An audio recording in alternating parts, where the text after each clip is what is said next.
என்னுடைய பெயர் ஃப்ராங்க்லின். நான் இன்றைக்கி கோயம்புத்தூர் ஜிஹெச் MS5 அப்படின்ற அந்த பிளாக்லேருந்து நான் பேசுகிறேன்.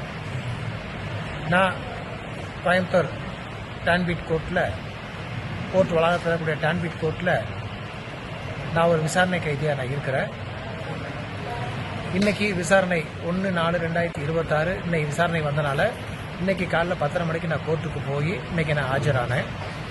அந்த ஆஜரான இடத்துல எதிராளியாக கம்ப்ளைண்ட் கொடுத்திருந்த பார்ட்டி ஒரு 22-23 பேர் அங்கே வந்திருந்தாங்க. ஸோ வந்திருந்த இடத்துல என்கிட்ட தகாத வார்த்தையினால என்னை இது பண்ணி பேசி கெட்ட வார்த்தையினால் என்னை திட்டி என்னை துன்புறுத்தி என்னை அடித்து படிக்கட்டில் தள்ளி விட்டு எனக்கு உள்காயங்கள் வெளிக்காயங்கள் ஏற்பட்டு இரத்த காயங்கள் எனக்கு வந்திருக்குது. இதை நான் போய் ஜட்ஜுக்கிட்டையும் நான் காமிச்சிட்டு இது பண்ணிட்டேன். அது இல்லாமல் லேடிஸ் ஒரு 5-6 பேர் சேர்ந்து என் தலையிலையும் என் நெஞ்சிலையும் போட்டு மாறி மாறி அடித்தனால என்னால் எதுவுமே செய்ய முடியாத ஒரு சூழ்நிலை நான் ஆயிட்டேன்.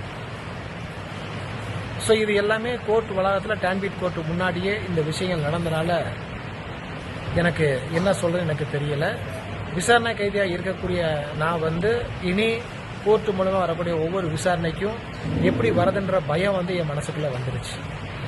ஏன்னா எனக்கு விசாரணைக்கு வரதா இல்லை என் உயிரை காப்பாற்றிக்கிறதா அப்படின்ற விஷயம் எனக்கு தெரியல. அதனால் இந்த விஷயத்த நான் இந்த நேரத்தில் சொல்கிறதுக்கு நான் கடமைப்பட்டிருக்கிறேன். அதே மாதிரி இன்றைக்கி நடந்த விசாரணைக்கு எதிராளி